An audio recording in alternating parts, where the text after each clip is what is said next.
हम लोग देखते हैं कि रात हो जाती है और वो लोग टाउन पहुंच जाते हैं और एक इन में डिनर करते हैं। और एवल रियो को कहता है कि उसे एडवेंचर गिल्ड में रजिस्ट्रेशन करवा देना चाहिए, क्योंकि उसका गिल्ड लाइसेंस उसका एडिटिंग कार के तौर पे भी काम करेगा। अगर उसके पास लाइसेंस होगा तो वो किसी और शहर में जाएगा तो उसे उस पर टैक्स भी नहीं देना पड़ेगा। और वो रियो से कहता है कि तुम्हें याद है कि जब वो टाउन में आए थे तो उसके लिए एक सिल्वर कॉइन दिया था, वो टैक्स के रूप में उसने दिया था। और रियो इधर मजाक उड़ा के कहता है ये क्या तू यार पैसे की बात रखेगा। पर यहाँ एबल कहता है कि अगर वो गिल्ड का मेंबर बन गया तो उससे मैजिक स्टोन और मस्ट मटेरियल अच्छे दाम पर खरीदेंगे, और समझाता है कि वो अल्केमिस्ट ही सही यूज कर सकते हो उस मटेरियल का। रियो इसमें इंटरेस्ट करने ही वाला होता है। जैसे ही पर वो कुछ और पूछने ही वाला होता है, वेटर्स उनका खाना ले आती है। और यहाँ पे रियो हैरान हो जाता है कि जब वो देखता है कि उसके सामने कड़ी और राइस का प्लेट रखा रहता है। और रियो सोचता है कि इस वर्ल्ड में भी कड़ी राइस, और खाने पे उसे पता चलती है कि टेस्ट भी वैसे ही था जैसे वो जापान में खाया करता था। वो तुरंत ही सारा खाना खा लेता है और फिर एक और ऑर्डर करता है। अगले दिन रियो कड़ी की तारीफ कर रहा होता है और एवल से कहता है कि ये भी एक बात है जिसे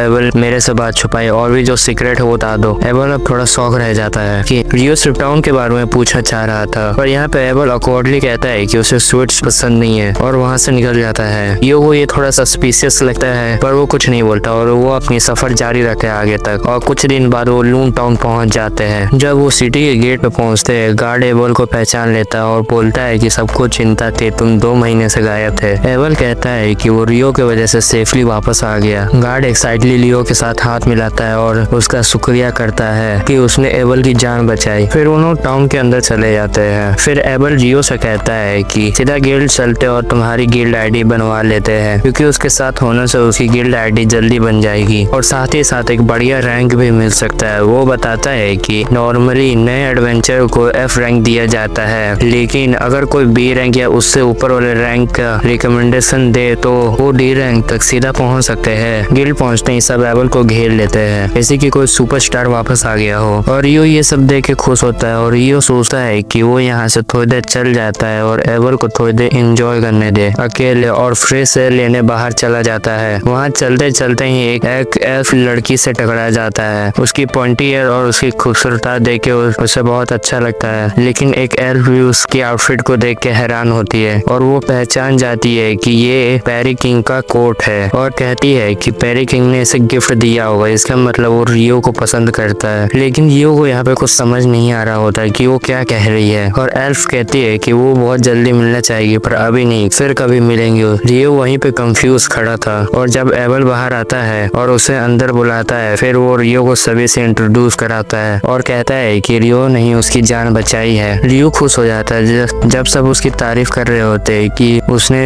एवल को बचाया। अगले सीन हम लोग देखते हैं कि रियो रजिस्ट्रेशन फिल कर रहा होता है और एवल कहता है कि वो रियो के लिए D रैंक रिकमेंड करेगा। और यहाँ पर रिसेप्शनिस्ट हैरान हो जाते हैं क्योंकि एवल की टीम से किसी को भी D रैंक रिकमेंडेशन नहीं किया था, ये पहली बार था। और एवल कहता है कि रियो एक स्पेशल केस है। रिसेप्शनिस्ट कहती है कि फिर भी रियो को अपना स्ट्रेंथ का प्रूफ देना होगा और एवल कहता है कि वो डायरेक्टली गिल्ड मास्टर से बात करना चाहता है। रिसेप्शनिस्ट रुकने के लिए कहती है और कुछ ही देर में ट्रूमेटिक गिल्ड मास्टर युग भागता हुआ आता है। जैसे ही उसने सुना कि एवल वापस आया है, एवल रियो से मिलवाता है और उसे कहता है कि रियो को रैंक अप टेस्ट दिया जाए। रियो कहता है कि रियो को स्ट्रेंथ टेस्ट देना पड़ेगा और एवल कहता है कि ठीक है कोई प्रॉब्लम नहीं है, लेकिन गिल्ड मास्टर को मानने में मुश्किल हो रहा है कि रियो भी उससे ज्यादा पावरफुल है एवल से। अपनी बात को प्रूफ करने के लिए एवल उसे वो सारे मैजिक स्टोन दिखाता है जो Y1 से इकट्ठा किए थे और युग लिटरली होश खो देता है। वो ये बिलीव नहीं कर पाता है उन्होंने इतने ज्यादा Y1 का अकेले हराया, लेकिन अब फिजिकली प्रूफ देखकर उसे रैंक अप करने के लिए कोई एतराज नहीं था। तब एवल उसे बताता है कि उसे किसी मॉन्स्टर अटैक करने की चिंता करने की कोई जरूरत नहीं है, क्योंकि उनने जो वाइवर्स मारे थे मेलेफिक माउंटेन के साउथ में मारे थे। यहाँ पे रियो थोड़ा क्यूरियस हो जाता है कि क्या इस माउंटेन का नाम किसी खास वजह से ये रखा है। और यहाँ पे यू कहता है कि आज तक उसने किसी इंसान के बारे में नहीं सुना जिसने मेलेफिस माउंटेन को सेफली पार कर पाया हो। वो कहता है कि पहाड़ियाँ इतनी खतरनाक है कि सबसे हाई रैंक एडवेंचर भी वहाँ जाने में डरते हैं। उसे विश्वास ही नहीं हो रहा है कि एबल और रियो इतिहास के पहले लोग हैं जो वहाँ से जिंदा वापस लौट के आ गए हैं। इसी वजह से वो तुरंत डिसाइड करता है कि वो किसी टेस्ट के उसे D रैंक दे दिया जाएगा। तभी यहाँ पे एबल की पार्टी रूम में घुस जाते हैं और सब लोग इमोशनल हो जाते हैं क्योंकि वो सोचते हैं कि वो कभी एबल से मिल ही नहीं पाएंगे। और गिल्ड मास्टर उन्हें मिलने के समय के लिए रियो को बाहर ले जाता है क्योंकि उसका रजिस्ट्रेशन रजिस्ट्रेशन हो सके। एबल रियो से कहता है कि वो रिसेप्शनिस्ट डेस्क पे रुके क्योंकि उसके बाद उसे एक खास जगह ले जाना है। उसके बाद ह्यूग रियो को अपने ऑफिस ले आता है और रियो को बताता है कि एबल की पार्टी क्रिसमस सॉर्ड सबसे पावरफुल और फेमस पार्टी में से एक है। रियो इतना सरप्राइज नहीं होता है इस बात से,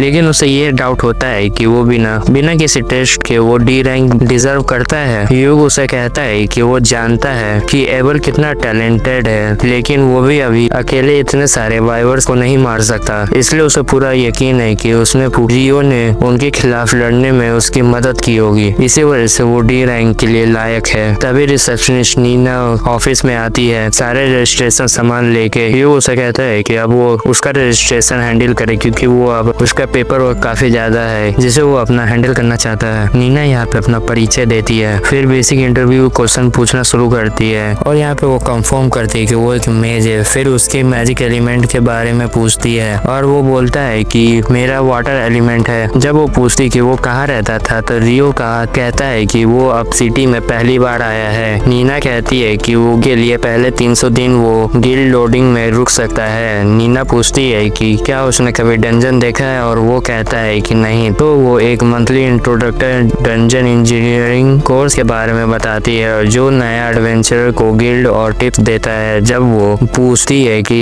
क्या इंटरेस्टेड है, रियो एक्साइटेड में हाँ कहता है। वो कहती है कि अगला कोर्स 2 दिन बाद शुरू होगा और वो उसका रजिस्ट्रेशन कर देगी। वो कहती है कि मीटिंग रूम में वो सुबह 9 बजे तक आ जाए और जब रियो हैरान होता है तो वो कहती है कि टाउन में घंटा है टाइम चेक करने के लिए। ये सुनकर नैना पेपर वर्क खत्म करती है, लेकिन जब वो कहती है कि अब असली रजिस्ट्रेशन शुरू करना है तो रियो कंफ्यूज हो जाता है। वो उसे एक क्रिस्टल पे हाथ रखने के लिए कहती है और डिवाइस उसका गिल्ड कार्ड बना देता है जो वो उसको देता है। नैना उसको मुबारक देती है और वो अब ऑफिशियली एडवेंचर बन गया है। थोड़ी देर बाद एबल टाउन टूर पे रियो को ले जाता है और कहता है कि एक्सपोर्टिंग के बदले में उसके लिए कुछ कपड़े और स्टाफ खरीदना चाहता है। रियो अपने कपड़ों के लिए खुश होता है लेकिन स्टाफ के लिए बारे में क्यूरियस होता है। एबल कहता है कि हर मैजिशियन के पास एक स्टाफ होना चाहिए, लेकिन यहाँ पे रियो कहता है कि किसी मैजिक के लिए उसे स्टूल की जरूरत नहीं पड़ती। अगर क्लोज रेंज में फाइट हो तो उसके पास वो एक स्वॉर्ड भी है। जहाँ पे एबल थोड़ा हैरान हो जाता है और ज्यादा हैरान होता है कि वो उसकी जो छोटी नाइफ है वो एक बड़ी स्वॉर्ड बन सकती है। और रियो कहता है कि कपड़े और स्टाफ से ज्यादा जरूरत है उसके बेसिक इंफॉर्मेशन की। जल्दी उसे पता चलता है कि यहाँ का समय दिन, हफ्ते और महीने बिल्कुल अर्थ जैसे ही है। यहाँ तक वो लोग मैट्रिक सिस्टम भी यूज करते हैं। अब उसे पक्का विश्वास हो जाता है कि अर्थ से काफी पहले इस दुनिया में आया था और वो यहाँ के नियम बदल दिया था, इसलिए सब कुछ इतना फैमिलियर लग रहा है। तभी एबल स्टोर से वापस आ जाता है सारे सामान लेके और कहता है कि अभी दिन का असली इवेंट अभी बाकी है। फिर एबल रियो को एक बड़े से इन में ले जाता है जहाँ गिल्ड के लोग एबल के वापस आने की पार्टी कर रहे होते हैं और वो लोग रात भर पार्टी करते हैं। और अगले दिन सुबह नीना रियो को लेने आती है ताकि उसे उसका नया स्टे लोकेशन दिखाया जा सके। उसे एक नए रूम में ले जाती है जहाँ पे पहले से ही 2 एडवेंचर रहते थे, जो कि भूरे बाल वाला लड़का जिसका नाम नील्स है और एक सुनहरे बाल वाला लड़का जिसका नाम ईटो है। दोनों उसका वेलकम करते हैं। जब नीना चली जाती है तो नील्स नीना के बारे में बात करने लगता है और कहता है कि उसे वो बहुत पसंद है। ईटो उसे कहता है कि वो सपना देखना बंद करे क्योंकि उसकी औकात के बाहर है। फिर वो रियो से छोटी मोटी बातें करने लगते हैं जैसे कि गिल्ड लॉजिंग में रहना कैसा लगता है। तभी नीना वो रूम में वापस आती है एक और नए एडवेंचरों को लेके जो कि थोड़ा घबराया हुआ होता है, जो कि उसका नाम अमून है। ईडो कहता है कि ये लड़का बहुत यंग लगता है और अमून तय कि वो सिर्फ 16 साल का है। अपने पेरेंट्स को खोने के बाद वो एडवेंचरर बनना है, उसका सिर्फ एक ऑप्शन था जीने का। नीना बताती है कि अमून भी डंजन कोर्स में है, रियो के साथ जाएगा, जिससे दोनों एग्री करते हैं। कुछ दिनों बाद वो रियो और अमून अपना डंजन एक्सप्लोरेशन का क्रैश कोर्स पूरा कर लेते हैं। उनके टीचर बताते हैं कि वो दोपहर में डंजन के पहले लेवल पे जाएंगे। यहाँ पे अमून घबराया हुआ होता है लेकिन रियो उसे समझाता है कि तुम अभी से ही घबराओगे तो जब तक हम लोग डंजन पहुंचेंगे तब तक तुम काफी ज्यादा थक जाओगे। जहाँ पे टीचर पूछते हैं कि क्या किसी का कोई प्रश्न है, जहाँ रियो पूछता है कि पहले लेवल पार करने के लिए कोई जल्दी तरीका है। यहाँ पे इंस्ट्रक्टर खुश हो जाता है क्योंकि ऐसा सवाल तो एक्सपर्ट लोग भी पूछते हैं। वो कहता है कि कुछ डंजन ऐसे चेक पॉइंट होते हैं लेकिन लोग के डंजन में ऐसा कुछ नहीं होता है। फिर इंस्ट्रक्टर सभी को शहर के बीच बड़े डंजन में ले जाते हैं। वो बताते हैं कि पूरा शहर इस डंजन के चारों तरफ बसा हुआ है। हर कुछ सालों में मॉन्स्टर की संख्या बढ़ जाती है, कभी कभी वे जमीन तक आ जाता है, लेकिन डंजन के चारों तरफ दीवार नगर में वासियों को सुरक्षित रखती है। नए एडवेंचरों को वो भरोसा दिलाते हैं कि अभी कोई बड़े खतरे की संभावना नहीं है, तो सभी लोग आराम से डंजन एक्सप्लोर कर सकते हैं। जब सभी पहले फ्लोर पर पहुंच जाते हैं तब पता चलता है कि ये एक सेफ जोन है जहाँ पे कोई मॉन्स्टर नहीं होते, जहाँ पे इंस्ट्रक्टर कहता है कि सब थोड़ा एक्सप्लोर कर सकते हैं पर एंट्रेंस के पास ही रहना, ज्यादा दूर मत जाना। यहाँ पे रियो और एमोन एक टीम बनाते हैं और कुछ देर बाद रियो को एक मॉन्स्टर की प्रेजेंस फील होती है। वो एमोन से कहता है कि वो मॉन्स्टर को रोकेगा और यहाँ पे एमोन उसका अंत करेगा। एमोन थोड़ा डर रहा होता है और साथ ही अपनी तलवार निकाल लेता है। तभी एक सोल्जर एंट उनके सामने आता है जिससे रियो पहचान लेता है और एमोन को समझाता है कि तुम्हें इसके गले पे वार करना होगा, जिससे वो बहुत ही आसानी से मारा जाएगा। जब तक वो आइसिकल लेंस से मॉन्स्टर को बिजी रखेगा, जहाँ पे एमोन उसका गला काट देता है और यहाँ पे ये एमोन का पहला शिकार होता है और यहाँ पे एमोन बहुत ज्यादा खुश हो जाता है और झूम पड़ता है। और यहाँ पे रियो मॉन्स्टर से मैजिक स्टोन निकाल लेता है। उनके सबसे पहले मॉन्स्टर मारने के सफलता के निशानी के तौर पर रात को वो लोग रूममेट के साथ डिनर करते हैं, जो अपनी पहली डंजन यात्रा का जश्न बना रहे होते हैं। और वो लोग खुश हो रहे होते हैं कि वो लोग अपने पहले डंजन में ही सोल्जर एंट को मार गिराया। जहाँ पे एल्मोन कहता है कि उसने तो एंट को खत्म किया पर लेकिन असली काम तो रियो ने किया था, उसने नहीं। जहाँ पे एल्मोन कहता है कि वो कल सुबह डंजन जाने चाहता है पर वो अकेले जाने में घबरा रहा होता है। तभी रियो तुरंत कहता है कि वो भी चलेगा। जहाँ पे ईटो बताता है कि उसने भी सुना है कि पहले और दूसरे लेवल पे सोल्जर एंट दिख रहे पर उसे ये नहीं पता कि वो क्यों हो रहा है। तभी वहाँ पे एबल आ जाता है और बताता है कि जमीन के नीचे सुरंग खोद के ऊपर तक आ जाती है। और यहाँ पे सब लोग चौंक जाते हैं कि उस फेमस एडवेंचर उनके सामने खड़ा है। और यहाँ पे रियो जैसे एबल को देख के नॉर्मली बिहेव करता है वैसे ही बिहेव कर रहा होता है। उसके लिए ये कोई बड़ी बात नहीं थे। एबल सबसे कहता है कि वो रियो का ध्यान रखी क्योंकि उसके कॉमन सेंस में थोड़ी कमी है। नील्स खड़ा होकर एबल से मिलता है और कहता है कि वो उसका बहुत बड़ा फैन, वो उसके जैसा बनना चाहता है। जहाँ पे एबल कहता है कि पहले डंजन में अच्छे से जीना सीख लो क्योंकि वो बहुत ज्यादा इंपॉर्टेंट है। रियो यहाँ पे एबल से पूछता है कि इतनी रात को वो यहाँ क्या कर रहा है। तो वो बताता है कि वो अभी अपने मिशन से वापस आया है। तभी उनकी पार्टी आ जाती है और लड़कियां बोलती है कि वो पहले गिल्ड मास्टर को रिपोर्ट करने नहीं गया। जहाँ पे एबल कहता है कि वो अपने नए एडवेंचरर की मदद कर रहा था। रेन जो छोटी हाइट वाली होती है वो वारन से कहती है एबल को उठा लो।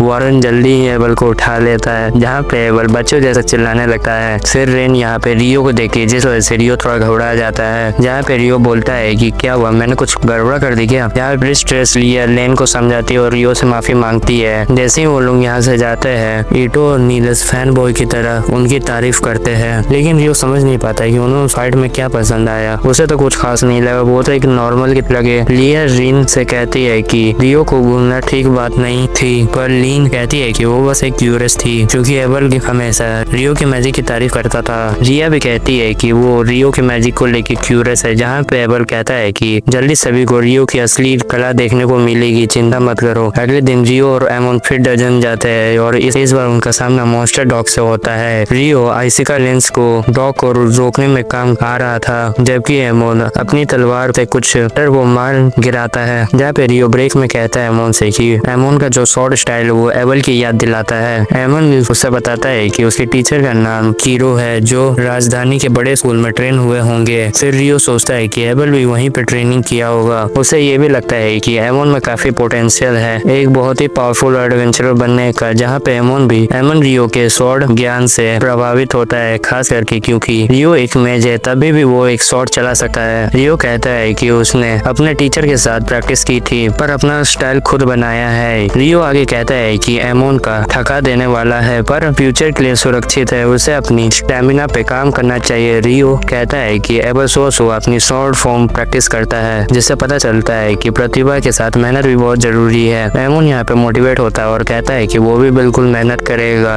एबल की तरह। अगले दिन रियो लाइब्रेरी जाता है क्योंकि उसकी जो सोच है वो काफी बड़ी होती है। फिर वो कहता है लाइब्रेरियन से अल्केमी की बुक दिखाने को। यहाँ पे लाइब्रेरियन उसे बिगनर सेल्फ दिखाती है। जहाँ पे बुक ज्यादा होने की वजह से रियो कंफ्यूज हो जाता है और थोड़ी देर बाहर आ जाता है बुक पढ़ने के लिए। तभी पूरे शहर में अंधेरा छा जाता है, सोलर एक्लिप्स छा जाता है, लेकिन रियो बिना आंखों को बचाए उसे देखता रहता है। अचानक उसे लगता है कि कुछ गलत हो गया है, हर जगह लोग गायब हो गए हैं, पूरा माहौल एकदम से बदल चुका है। तभी उसे महसूस होता है कि उसके पीछे से कोई हमला कर रहा है। जब एक तेज फायर ब्लास्ट रियो की तरफ आता है, जहाँ पे रियो जल्दी से रिएक्ट करके अपने आइस वॉल से उसे रोक लेता है। जहाँ पे रियो कुछ समझ नहीं आता कि उस पे हमला किसने किया। जहाँ पे उसकी नजर पड़ती है एक खतरनाक डीमन औरत पे, जहाँ पे स्टाइल पे चलते हुए उसकी तरफ आ रही होती है। वो ह्यूमन को देख के हंसने लगती है जैसे उसने उसे खिलौना मिल गया हो खेलने के लिए। जहाँ पे रियो को अब समझ आता है कि उसका सामने एक डीमन हो गया है, जिसका मतलब बुक के हिसाब से वो एक खतरनाक हस्ती के से मिल चुका है जिसने उसने कभी नहीं देखा था, जिससे वो भागना चाहता है लेकिन वो सोचता है कि वो भाग नहीं पाएगा, जिससे वो डिसाइड करता है कि मुझे अब लड़ना ही पड़ेगा। जहाँ पे रियो डीमन के अटैक से पहले ही वो एक आइस शील्ड समन करता है जो उसके फायर स्टॉर्म को ब्लॉक कर देता है, पर डीमन तुरंत अपना अटैक बदलती है और इनविजिबल विंड बुलेट चलाती है जो कि रियो को लग जाती है, लेकिन उसका आर्मर उसे बचा लेता है। जहाँ पे डीमन थोड़ा हैरान हो जाती कि एक इंसान का आर्मर उसे कैसे झेल गया। जहाँ पे ध्यान से देखने से पता चलता है कि रियो फायर किंग का रोब पहना हुआ है। अब वो समझ जाती है कि ये कोई मामूली मेज नहीं है और वो मैजिक छोड़ के तलवार से उसका काम तमाम करने का फैसला करती है। जहाँ पे रियो भी अपना आइस स्वॉर्ड निकालता है और उसकी वार को रोक लेता है और वो डिफेंस पोजीशन में रहता है जब वो डीमन उसके ऊपर जोर से अटैक करती है और डीमन इतनी तेज होती है कि रियो यहाँ पे बहुत मुश्किल से उसके जानलेवा वार से बच रहा होता है। जहाँ पे रियो जल्दी ही एक काउंटर अटैक करता है जो कि 100 से ज्यादा अपना आइसिका लेंस यूज करता है डीमन के ऊपर, जहाँ पे डीमन वो बहुत आसानी से बच जाती है। एक्लिप्स का समय वेस्ट हो रहा होता है जब डीमन बस खेल रही होती है, जहाँ पे रियो नोटिस करता है कि वो अपनी मैजिक यूज करके अपनी स्पीड बढ़ा रही होती है। जहाँ पे डीमन एक फाइनल ब्लॉक के लिए उसके ऊपर जंप करती है, जहाँ पे रियो उसकी वार को बहुत आसानी से ब्लॉक करता है। यहाँ पे उसका स्ट्राइक अभी भी हैंडलेस मैन के उससे कमजोर लगते हैं जिसने उससे तलवारबाजी सीखी है। जहाँ पे डीमन हैरान होती है और पूछती है कि वो कौन है जिसने फायर किंग का रोप और तलवार यूज कर रहा है। जहाँ पे वो डीमन एक फायर बॉल बनाती है पर रियो यहाँ पे आइसिकल लेंस यूज करके बच जाता है। जहाँ पे डीमन यहाँ से गुस्से से पागल हो जाती है और डिसाइड करती है कि वो जल्दी से इस लड़के को खत्म कर देगी और यहाँ पे वो खतरनाक अटैक कर रही होती है पर रियो कॉन्फिडेंटली उसके हर वार को रोक रहा होता है। यहाँ पे एक पल आता है कि रियो अपना काउंटर अटैक करता है और डीमन अपना बैलेंस खो बैठती है। जहाँ पे रियो इस पल का इंतजार कर रहा होता है जहाँ पे रियो आइसिका लेंस का भरमार उसके ऊपर बरसा देता है। जहाँ पे डीमन आसपास अपनी आग की दीवार बना देती है। जब अटैक और तेज होते हैं तो वो पत्थर की दीवार बना के बच के और सुरक्षा करने की अपने आप को कोशिश करती है और यहाँ पे अपना रियो अपना स्टाइल चेंज करता है जहाँ पे वो अपना हाई प्रेशर वाटर से अटैक करता है। जहाँ पे डीमन को चोट लगती है और डीमन शॉक होती है पर ढूंढ के चलते हुए रियो यहाँ पे बाइंडली अटैक कर रहा होता है, तभी वो क्लोज कॉम्बैट में आ जाता है और जहाँ पे रियो अटैक करने वाला होता है तो डीमन जंप करके उसके वार को रोक लेती है और दोनों यहाँ पे हवा में टकराते हैं और रियो देख लेता है कि जो डीमन के चोट होते हैं वो आसानी से भर रहे होते हैं। जहाँ पे एक पल में डीमन उसे बिल्डिंग में टकरा के गिरा देती है। जैसे ही वो उसका काम तमाम करने वाली होती है तभी एक ऊपर से बबल फूटता है और गर्म पानी गिरने लगता है उसके ऊपर और वो यहाँ पे चिल्ला उठती है क्योंकि वो जो पानी होता है वो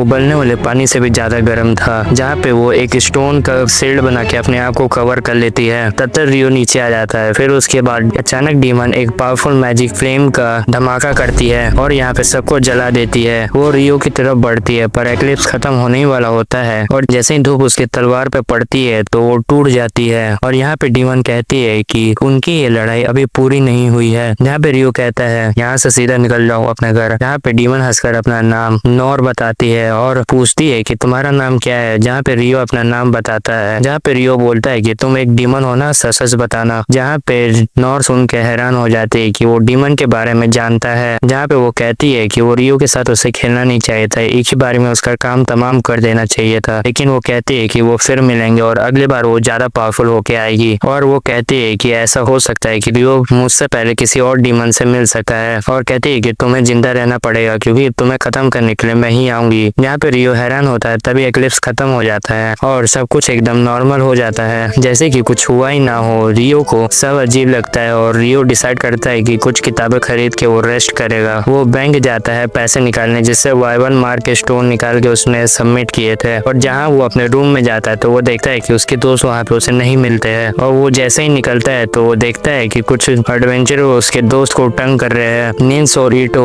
उन बदमाशों को कावड़ बोलते हैं। जहाँ पे उनका लीडर टेन कहता है कि डंजन में भी मॉन्स्टर ऐसे ही एकदम से हमला करते हैं, तभी रियो पीछे से उनके साथियों को हरा देता है। जहाँ पे डेन से कहता है कि उसकी बात सही है पर उसके ऊपर भी ये बात लागू होती है। डेन उस पर पंच करने के लिए दौड़ता है जहाँ पे रियो आसानी से बच के उसके ऊपर स्वॉर्ड का हैंडल मार देता है। जहाँ पे डेन उल्टी कर देता है और हार जाता है। जहाँ पे रियो अपने दोस्तों का इलाज करता है और कहता है कि उनका अपना स्टेमिना बढ़ाना होगा ताकि कोई भी उन्हें ऐसे तंग ना कर पाए फ्यूचर में। सबसे पहले सबको आराम करना चाहिए। जहाँ पे वो लोग पब्लिक बात जाते हैं जहाँ यहाँ पे ईडो रियो के घाव ठीक करता है और सब हैरान होते हैं कि रियो को चोट किसने पहुंचाई, जबकि रियो इतना ताकतवर है। रियो उनको डीमन के बारे में बताता नहीं है क्योंकि अभी आराम ज्यादा जरूरी है। और आज के लिए इतना ही गाइस, क्योंकि अगले एपिसोड में हम लोग देखेंगे रियो और उनकी टीम में डंजन में जाते हैं। लाइक एंड सब्सक्राइब कर देना। Bye bye.